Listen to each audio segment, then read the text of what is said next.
Hello, Facebook world. This is Chi with Keller Williams Legacy Metropolitan. Of course, my signal is weak. Yours is not. I have a very special guest here. We're actually doing a double Facebook Live. So if you're friends with me, you can watch it on my phone, and you can watch it on her account, which is just right there. Sitting next to me is Colleen Rippey. Not Ripley, Rippey. Believe it or not. Yes, so she's used to Ripley, but we're going to call her just Colleen. And she is a sales representative. How would you like to? Sure. Sure, okay. Yeah, you know? Sales rep at Cutco. And I personally order knives, which is engraved, which I'll show you at the end what it looks like if you've never seen it before.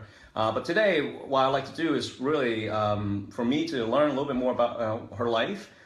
We see her all the time at these events, REALTOR events. But instead of just talking about knives, I want to talk to her about where she's from and how she became one of the top sales people at Cutco. Thanks, Chi. Yeah. Do you want to say anything? Very humbling that he cares enough to want to interview me. Of course, that was just an honor to even be sitting here. So yeah, we both in the profession of helping people, sales, and we'll always like to learn what other people do and does. Yeah. Okay. Yeah, I appreciate it too. I really love this guy, by the way. Oh, friends watching. Yes, and congratulations, she's got engaged. So yes, I was about to go like this. I keep forgetting I don't have a ring. I proposed to Jill. Many of you. Yes, many of you know her. So, all right, so here we go. Ready? Ready, let's get it. Let's get into it. Colleen, where are you from? I am born and bred Baltimore County. Towson area. I like to call it Towson. It's actually more like Parkville, but I like to say Towson. It just sounds better. Uh-huh. Both went to Lock Raven High. Yes. Hey. What year did you graduate? 2006. Okay, I'm not going to say mine. 06 kicks, baby. 06, okay. So yeah, grew up in that area. Raiders, Lock Raven Raiders. Yes. Go Okay. Raiders, I'm sorry. It's okay. I'm a twister. I know, me too. So, all right, so after that, I know we're kind of moving forward quickly, so where did you go to college? I went to St. Joe's University. Some of you may know that's in the Philadelphia area. Graduated with a degree in marketing. Why marketing? It's funny, I actually got into it. It started when I was young. I liked to make like jingles for random stuff. And don't ask me to remember. I don't remember any of them as of right now. Mm-hmm. But that was just something I felt like I was good at, like coming up with rhymes. And as some of you may have seen a previous video this week, I rapped on some Cutco pitch I did. And so I've always been kind of like into that kind of stuff. So I was like, marketing. And it's such a random reason. I didn't really have, I think a lot of people going to college, sometimes they don't have a lot of direction. So they just look for something to hang on to. So that's what I hung on to. And it ended up working out because now I do a lot in the field of marketing kind of by chance, I think. I can't say I learned a lot of it in college. Was that rap, was that your first time rapping? And not first time rapping, but actually for what you're doing, what you're selling? I think so. I've done like a rhyme before, but it wasn't necessarily, I think the only difference was it wasn't to a beat in the background. So it was more like a poem, I guess. I always tried to be creative with my delivery. That was the first rap, though, I think, that was actually like written out, multiple stanzas, multiple bars. So I'm kind of addicted now. I don't know if I'll ever be able to go back to How long did it take you for that? I did it that morning before the pitch, believe it or not. It took me, I was driving from Baltimore to Philly to the event, so it took me about probably close to 2 hours to come up with it. And it's dangerous. I was driving, trying to write this down on my phone. So, probably shouldn't share that. I was using my voice, though, moreover. I was actually, like, recording it, and then, of course, I'd have to edit it. But okay. It's about 2 hours. But they didn't teach you rap in college, though, right? No. No rapping classes? No, unfortunately. I would take that class all day. They offered it, but no. They should, right? They should offer that in college classes. I know. That's the only reason I'm successful, actually. They should have just done the interview. What was your favorite jingle growing up? Oh my gosh. What's that one I was just singing the other day? Of course I'm going to blank on it now. Best part of waking up is Folgers in your cup. I do remember that one. Yeah. I remember that Don't Wake Daddy. Don't Wake Daddy? that stupid game. It was like, Don't Wake Daddy. It was like, I went on and on. I could list like a million jingles that I used to sing, and they just get caught in your head over and over again. You sang or you would play instruments? I do like to sing. Mm-hmm. I'm not amazing at it. I think I'm decent though. I can hold a tune. I played the clarinet, not very long. It wasn't like my thing. I was actually more of an athlete, honestly, when it comes to like extracurriculars and things. Soccer, basketball. All right. Again, go Raiders. Yes, Yeah. go Raiders. That's right. Yeah. All right. Well, yeah, AKA Colleen the sharp knife. I'm trying to think of a rap name. I can't think of it. We'll think you of called one. me MC. Actually, you know what? Earlier. Think of Colleen's rap name. All right, MC something. MC Sharp. I think That's what you called me in text yesterday. Hey, yo, MC Sharp. So think of Colleen's AK rap name. Put it in the comment section, and anytime you have any questions, if you want me to ask Colleen, please do so. All right. So after college, so Cutco. How did you get started Cutco? I was referred by a friend. In case you're watching, her name's Betty Chu. We don't really talk that much anymore. We went to high school together. Mm-hmm. Unfortunately, she quit soon after she referred me, whereas she'd be making a lot of money now. She was at Cutco. Yeah, she was briefly, but if she stuck with it, the referral credit she'd get from referring me would be. It's kind of funny, like to think now, like if she only stayed, she could have made a living off just. Wow. But so I was referred by a friend. It's the largest college recruiting company in North America. In case all of you don't know, Cutco is. So I was recruited in. When I was 20, I think. It was 2008. And got started, sold a ton the first summer I worked there, went back to school at St. Joe's, and then came back, sold again. Oh, so you sold and stopped and went back to school and then went back. The model they have, it's very heavy in the summer because it's so many college kids, they really drive really hard in the summer.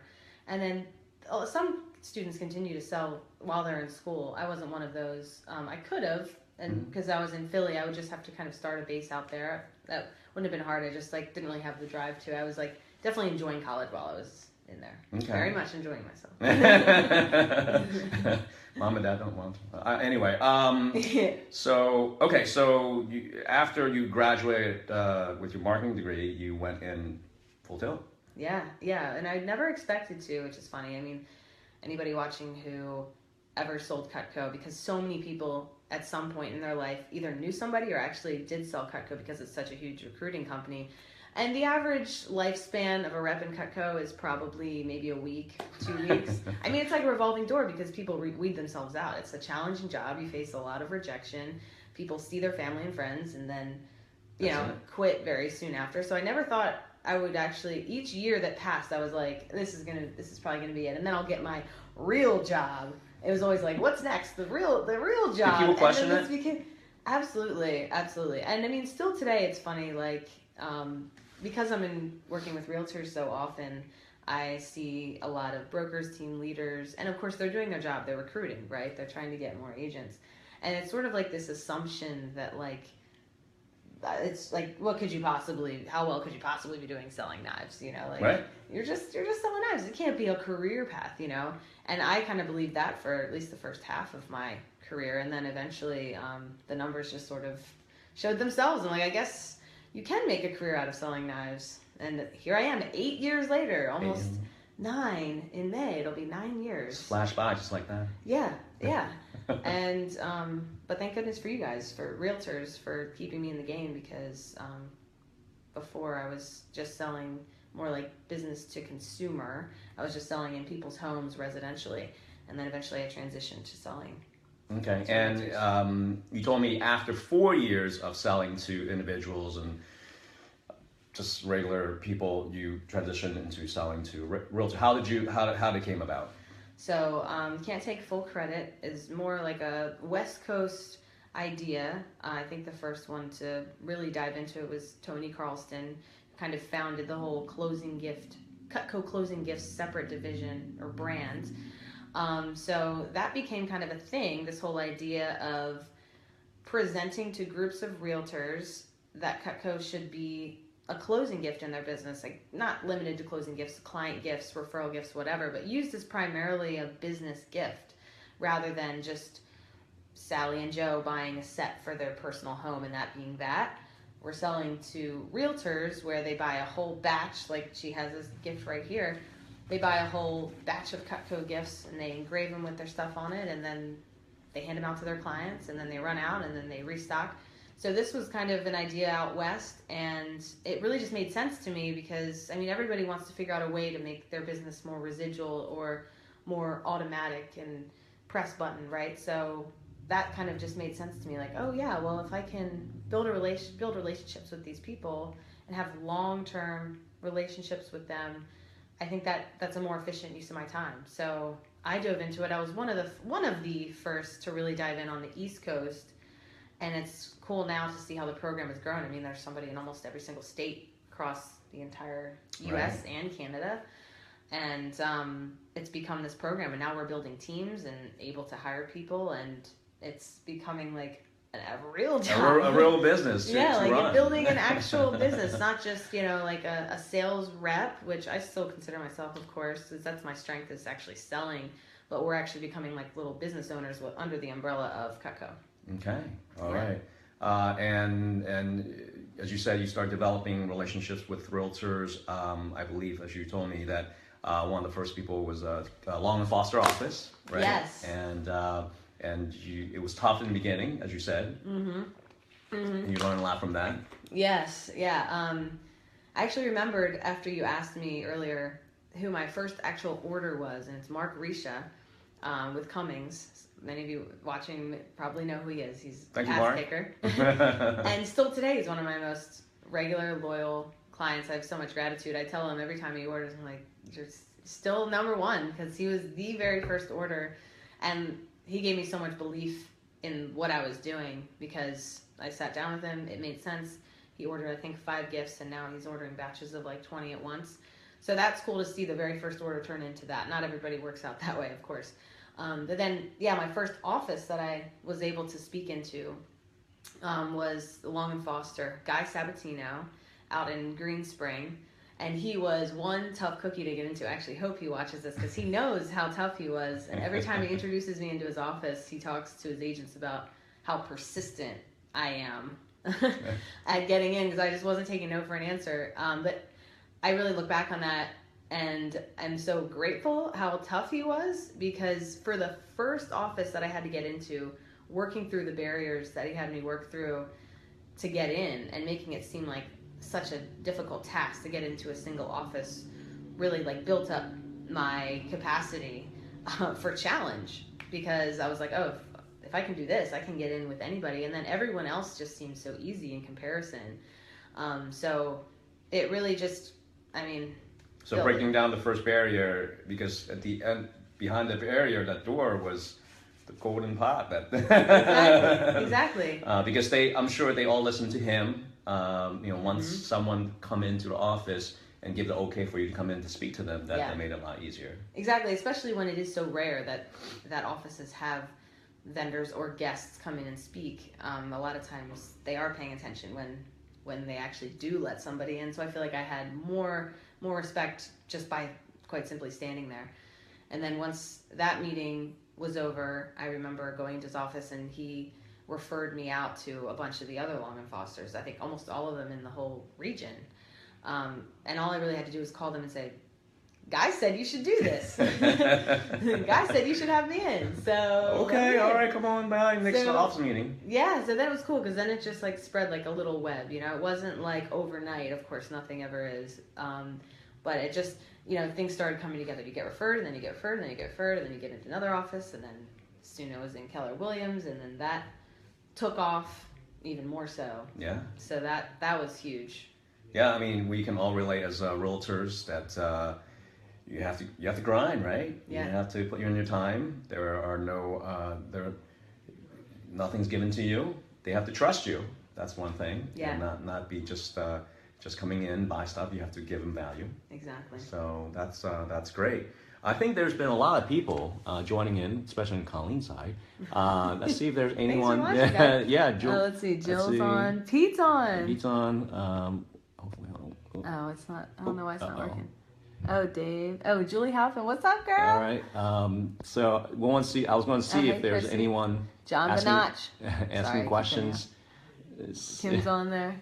Sing the stager. Stager in the centerfold. Oh, I should have done that earlier. All right. We can do it. Try at the end. All right. So let's continue on. So repeat gifts, target realtors, West Coast. Okay, so what do you do to, start prepare every day to come to become the best, rep at Cutco? Oh, well, thanks for asking. Some of you probably are familiar with the Miracle Morning. I'm sure you are because we actually hosted the author of the Miracle Morning himself in October. Hal Elrod came in to speak to us locally. Some of you watching, I know, were in attendance, which was so cool. So I'm not going to say I'm perfect at it. It's a work in progress, although every morning the goal is to have my version of what the Miracle Morning is. And it's, of course, adaptable to everyone in their, how they want to structure their own mornings. I think a routine, no matter what that means for you, is really important. So what he talks about in the book, he has an acronym, SAVERS, SAVERS, and the goal is to do those 6 things, I think it is, for a period of time every morning, and the whole goal being to work on yourself first, focus on yourself, growing yourself, because otherwise the day gets away and you never really have time to do that. You're just reacting all day. So it's the one intentional time of the day to work on yourself. So SAVER stands for S. The first S is silence. Also meditation could fit there. A is affirmations. V is visualization. E is exercise. R is reading. And then the last S is scripting or journaling. Really the same thing. He just said scripting because it fit with the acronym better. So for me right now, I'm pretty comfortable doing affirmations, exercise, and reading. If I at least do those 3, I feel like I have a winning morning. Affirmations, I'm realizing, is the most important thing because what you say to yourself is what your reality becomes, right? So I would say you're your best salesman. Yes. You will sell yourself to either do something or not do something, and you have total control. You're exactly right. And speaking of being the best salesman, one of the affirmations I say I actually got from Bold. I'm a great salesperson. I'm a great salesperson. On my way to any appointment or when I'm doing a speaking engagement, I scream that in the car. And I think yelling them actually really helps too, and doing some physical motion. And I know it's so nerdy to do it on here. I'm just like, I'm a great salesperson. I'm a great salesperson. And I say like what I'm going to sell that day. And I mean, there's so many more things I say in the affirmations, but that's just the one that just like popped in my head. And it makes a huge difference impacting your day. And so that's affirmations, silence. Yeah, so really just, for me, affirmations, reading, and what was the last one? SAVER. Oh, exercise. Yeah, I gotta get the blood. Get the blood flowing. Yeah. Okay. Exactly. All right. Yeah, so that's really like my routine. Ideally, I want to do all 6, even if it's just for 5 minutes. Hal says, just like get them all in, if you can. So I'm kind of working on that, but at least if I do those 3, I feel like I set myself up for an awesome day. I feel like I'm learning something. I'm getting the exercise. I'm working on my health, and I'm working on my mental health through the affirmations. Yes. Yeah. She's drinking a very healthy drink. When she came in, so I don't know what it is. I'm on isogenics right now. I don't sell the stuff, so this is not a sales pitch. But I do buy the stuff. It really does work. I mean, losing weight. We're going to Mexico in end of February. Nice. Jill and I and about 150 other Cutco people who qualified for the trip. So. Oh. Gotta be looking fly in the bathing suit. That's the motivation right there. Yes, after a long winter and the holidays, it's time. I mean, it's time to look bathing suit ready. So that's what this is about. Okay, all right. Not that I don't eat healthy otherwise, but I have more motivation. English tea. That's what I'm drinking. So it's pretty good. So love tea. All right. Well, very good. So those are the things that you do to prepare yourself every day, or in the morning, or throughout the day. That's great. Now, how do you bring value to your clients and customers? Great question. I could go a couple different directions with this. I feel like I can just start with the product that I sell. I think the product in itself, before I go into anything extra that I do, but the product itself, the reason I sell so much is because I actually believe that it brings value to everyone that holds it, to anyone that actually uses it. So, especially in the form of real estate gifts, what I'm really selling is a vehicle of appreciation, a vehicle of gratitude. So, it's just one easy way. Oh, thank you. Beautiful. Yeah, I gotta be careful. Oh, look at that. it's just one easy way to show appreciation to your clients and add value to your clients. I mean, she is my client, but the whole goal is for him to then pass it on to his client to add value to their clients' lives, and not just for one point of consumption. You know, like the thing I always talk about when I do my little, 5-second pitch is what most realtors typically give. Most business people, screw realtors, most business people in general, they give gift cards, wine, baskets, all these awesome things, by the way. I like that stuff. I drink wine. I love all of it. The challenge is it adds value for a moment, for a week, maybe for a month before it's consumed and gone forever. So the whole idea of the gifts is something that, of our gifts, is that you're going to give it to your client and they're actually going to use it on a daily basis for the rest of their lives, adding value to their lives forever. And yeah, I don't know if you can tell, but it can be engraved. Yes. You see my name on there. Great. So that's key, because they're associating the value of that knife with your brand. Like that's always something I'm trying to preach, is everything that you give to them needs to align with the quality that you represent. So you could get a whole block set of knives at Walmart for the price of this one knife. And if you want for them to be like, wow, look at that big knife set, and then 2 days later they snap it in half. So what does that say, right? So the whole idea is to give something of value that they're going to have forever. Lifetime. Forever guaranteed. Forever guaranteed. And then I think, I think that's outside of even me. I mean, that's why I represent a product like that, because even at the bare minimum, if I did nothing else, I'm selling a great product that I know stands on its own, that really speaks for itself. Of course, how I have add value to my clients, I try, and of course some of you hopefully can attest to this. I'm like talking about myself, but I really try to go above and beyond in the service in terms of I take note of times when things don't go well. Like, I think how a company shows up and owns up to errors is way more telling than how they respond to when times are good. So I really try and pay attention to that and not overlook anybody who's unhappy about anything that happened in their order. If the engraving's wrong, of course we're gonna fix that. That's a no-brainer. I'm not gonna have you have misengraved product.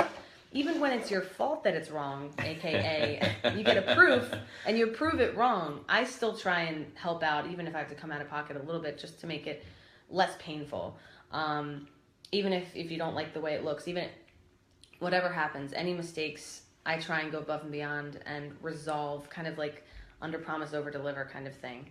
And as I'm sure Chi can attest to, I always try and give extra free product whenever I can, because I want my clients to build out their sets of Cutco parallel to them building their clients' sets of Cutco. So I think I have multiple knives as the gift from my orders.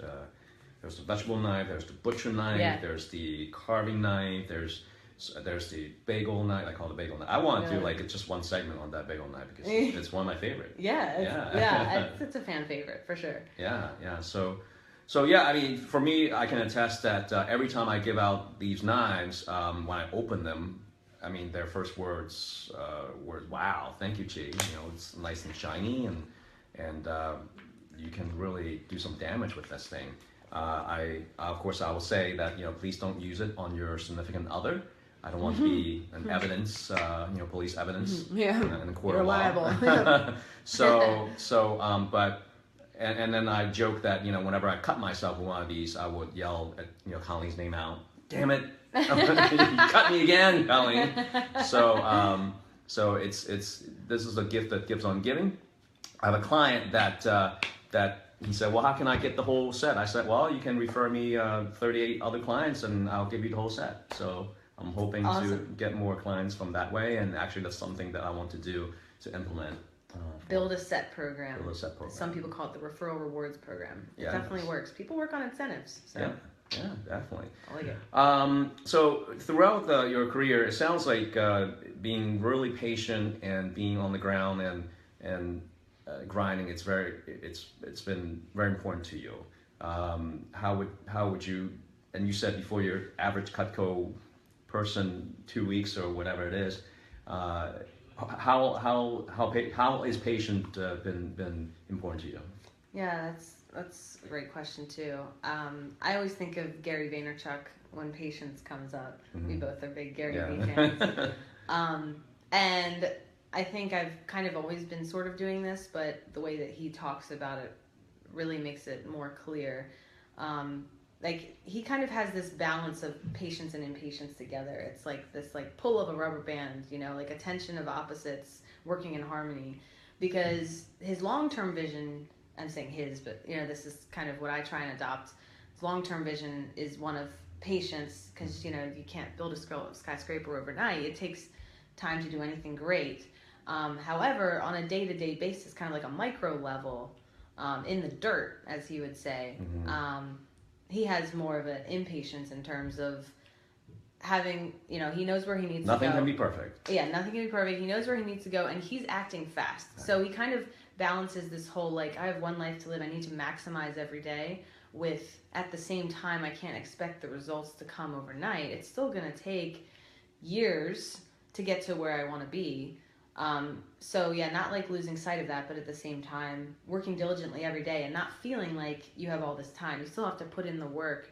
It takes time, but that's also still assuming that you're putting in the work every single day. So I try and kind of adopt that same mindset, that like impatient patience. But yeah, it definitely takes time. As I would say to anybody starting out in any new career in general, but especially entrepreneurs starting their own business, or anybody who's like a sales rep in a company, there's always going to be a learning curve. And it's always going to take a while if you're going to build anything great, but it's definitely worth it. Yeah, I would say you have to learn about yourself. Yes. What is your breaking point? If there's a breaking point, there's always going to be ups and downs, especially in sales, being a realtor and doing what you do. So patience is one of the best one of the things that you have to go with, because a lot of times I go by my parents. They operate a Chinese establishment, and they work their butts off. My hardest days never compared to my parents. I always view that. So wow. They're my inspiration. Cool. Yeah.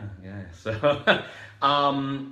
and that's what you tell your new reps, right? People come up to you, Colleen, how'd you do it? So what kind of advice do you give them besides patience? Yeah, and yeah, that definitely has to be balanced with patience. However, I usually echo back the best advice that I was given as a new rep, which is so simple, but the best advice is always simple, right? Because they can actually take it and implement it and not get overwhelmed by it. And something that they say in the Cutco business, any Cutco reps would remember this, they say MMCDMD. And it's just an acronym that stands for make more calls, do more demos. So demos is really the short term for presentations, especially when you're starting out and you're doing all these appointments in people's homes and everything. But all it really means, you can really attribute it to any business. It's really just do more activity. Mm-hmm. Do more lead generating activity that actually produces the direct result. So for Cutco, it all starts on the phone, and it still starts on the phone for me. It's a little different because I'm not booking one-on-one appointments, but I am booking events. Mm-hmm. So it starts on the phone, getting those events booked, and then everything follows suit after that. So, I mean, it's a direct ratio. The more phone calls I make, the more events I'll have. The more events I'll have, the more opportunities I have to sell, meaning I'll actually sell there. And then so it's just, it all starts on the phone and everything funnels down after that. So that's always my advice, and sometimes it's not necessarily what they want to hear, but it's exactly what they need to hear. Make more calls, and do more demos. And it's the hardest thing that we do, and I think it's the hardest thing for a lot of realtors, getting on the phone, making those calls, especially the ones that make your heart race. I'll never forget the feeling I had the first day I came out of training, and I had to go even call my family members and my neighbors and my mom's and dad's friends, like basically, or parents of kids I went to high school with. Right. Yeah. Even though I kind of knew them and I knew that they'd be receptive, I mean, it is the most nerve-wracking thing because you're facing rejection. They kind of know you. And they know you, right. and that helped. Right. But nonetheless, I mean, but at the same time, it's kind of nerve-wracking, as you said. Yeah, extremely nerve-wracking. Like before you're in college or before high school, for some who start out, they never did anything like that. I mean, you're putting yourself in a position to be rejected, which is what makes it so scary. And you will get rejected, and that's what people fear the most. But once you start making those calls, it gets easier and easier, and then just have to do more of it. And the law of averages always plays out. Another thing they always taught us was it's a law of averages, but they always talked about it in terms of a third, a third, a third. So whenever we'd have like a sales push or a period, let's say there's 14 days and our goal was to sell, 20K in 14 days or whatever.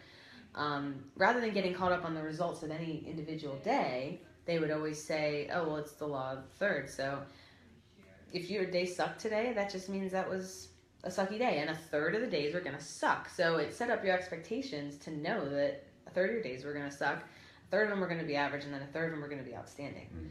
And it really did always kind of play itself out that way. Like you could do 10 appointments in a day and sell nothing, and the next day you do 9 or even the same number, or maybe even you do 1, and it just ends up being a huge order because the law of averages played out. So I think that's important for any sales job, is just the consistency, never stop. Yeah. Because you never know what that, as I say in real estate, there's no impulse buys. I'm going to buy a house today. But you have to put your name out there so that it's always in the people's minds whenever they are ready to buy and sell. So definitely I can relate to that. Oh, yeah. So what is next in the Colleen empire? So it's a samurai sword now. Samurai sword, yeah, that'd be cool. So some of you may know this who are watching. So I'm still going to be working in the Cutco realm moving forward. I'm actually, in case you know anybody, I'm looking to hire somebody. I don't want to say replace myself. That's a scary term. I'm not quite ready to let go, but somebody who can be in the field and actually doing a lot of the marketing events that I'm doing, speaking at events and going into realtor offices and starting to foster those relationships so that I can start more focusing on this next project, next in the empire.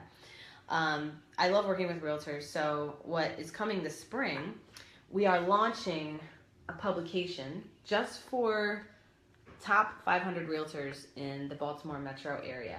So this magazine is distributed to realtors, so it's not distributed to the consumer, it's distributed right to the top realtors. It's a really elite publication. So it's coming out this spring, going to the top realtors, and the whole goal is to really connect the best with the best, really. Inform, inspire realtors across the Baltimore area. And the content is all user-generated. That's what I love about it. I'm not just writing articles because I think they might be important for you guys, as if any realtors are watching. It's all generated by the community themselves. So we're doing cover stories, rising star stories, all based on realtors in the actual local market. And we're going to do market trends. We're going to have standings, so you'll be able to see where the top 100 realtors are ranked year to date. And I know realtors are competitive, so they're going to love that part. They love to see their name and face in print. So, and then we're going to partner, of course, with any affiliate companies who want to network with the best of the best. And we'll have quarterly events that will host, that bring together the top realtors and the referred affiliates who partner with us. So it'll be a really cool community. I mean, I'm looking to build a movement with this. Not looking to, we will. It's going to happen. And it exists in some other markets, so I'm really just kind of similar with Cutco, actually, how this whole realtor program got started. It started on the West Coast, and I'm somebody that sees something that works, and then I jump on it. I'm not necessarily a trailblazer. Somebody else did all the work and all the research and figured out what made sense, and I'm just bringing it to this local market, so I know it's going to work. So that's what's next. I'm really excited to build this next empire, and you guys will hear more about this in the coming months. Great. Yeah. Well, realtors out there definitely keep selling, so you can be on that. So your pretty face can be ready. Well, what does it take to be on the cover? So right now I have kind of like a nomination process. And I'm kind of trying to refine that as I go. I'm trying not to be too much of a part of it. Of course, I have like some influence. You want to be like Oprah, your face be on every... Yeah. I could very well just cherry pick people. I don't want to do that. for many reasons. One of which, then everyone's going to be hitting me up, and it's going to be like this weird like popularity contest thing. So I really want to stay outside of it as much as possible and keep it as objective as possible. But if anyone watching has anyone they want to nominate, of course I take nominations. Besides someone saying pick me, if you have someone else that you want to nominate, feel free to tag them or say that you really think they should be on the cover. For at least the beginning, at least top 100 realtors in the whole area, I think should be on the cover, and then I would explore other options. And then we're also doing a Rising Star article, so if you have any recommendations for a Rising Star, that's really an agent that's 3 years or less in the business, but like really crushing it. There's no hard numbers behind it. It's just somebody who's really up and coming and really doing well. So okay, yeah, all right. Sounds good. Is almost full. All right, we're almost at the end. Let's see. Anyone else make comments? Let's see here. I don't know why my screen's not sensitive. There we go. Let me up like this. Oh, whoops! I keep doing that. Oh, Jacqueline's on there. Hey, girl. Valentine, what's up? Oh, he was in the first office, Val. Oh, okay. The first office that I spoke at. I'm just seeing who's on here. Brendan Spear, Dan. Oh, wow, we got some good people on here. Okay, well, I'm good. still on there. Still got 5. All right, so, well, being that we're selling knives, are there any promotion that you want to give out to our viewers out there? Oh, yeah, that's right. Okay, well, first of all, if you want to take advantage of this promotion, we're going to make sure you use the promo code HChiTV. HChiTV. That's H to the C to the H to the I TV. So with that promo code, we'll do 15% off anything. Anything at all. 15%? 15%. Okay. I don't even do that at events I speak at. So. Wow. So yeah, 15% off. I'll just knock that off. If you are watching and you just need a knife for yourself, or if you need to restock on your gifts, any realtors watching. Okay, awesome. Well, thank you, Colleen. Thank you. Yeah, fun. Awesome. It was fun. Awesome. Definitely, definitely give it a call when you need that set of knives to give out. And if you, actually, personally, I would think being a realtor, and she's concentrating on realtors. Is there another industry out there that might need to give out knives? Like or cutlery, or you have wine holder or whatever, cooler. Yeah, there's all kinds. Is there another industry out there that you guys think that Colleen can tap into? That's a great question. Yeah. Anybody who you feel should be appreciating their clients or employees. I mean, there's really so many different avenues, and we've really only got the tip of the iceberg working with realtors. So open to obviously all suggestions. Yeah, I was thinking about the boating industry. That would be a good one too. Yeah, selling both. They need to cut stuff, right? That insulator bottle. Insulator bottle, right? They need to. And we have like lockback knives. They used to cut the rope and stuff. Yeah, that would be cool. Yeah, that would be cool. Yeah. All right, well, all right, awesome. Well, thank you so much for watching, everyone, and we'll see you around. Thanks, guys. All right. And for all my friends watching. Yes. Best realtor in Baltimore. Realtor friends who are also in Baltimore. Don't get pissed at me. But he interviewed me, so That's he right. wins. He That's wins. right. I win. So win for today. All right. All right. See you guys. Thank you. Bye, guys. Bye-bye. Thank you so much.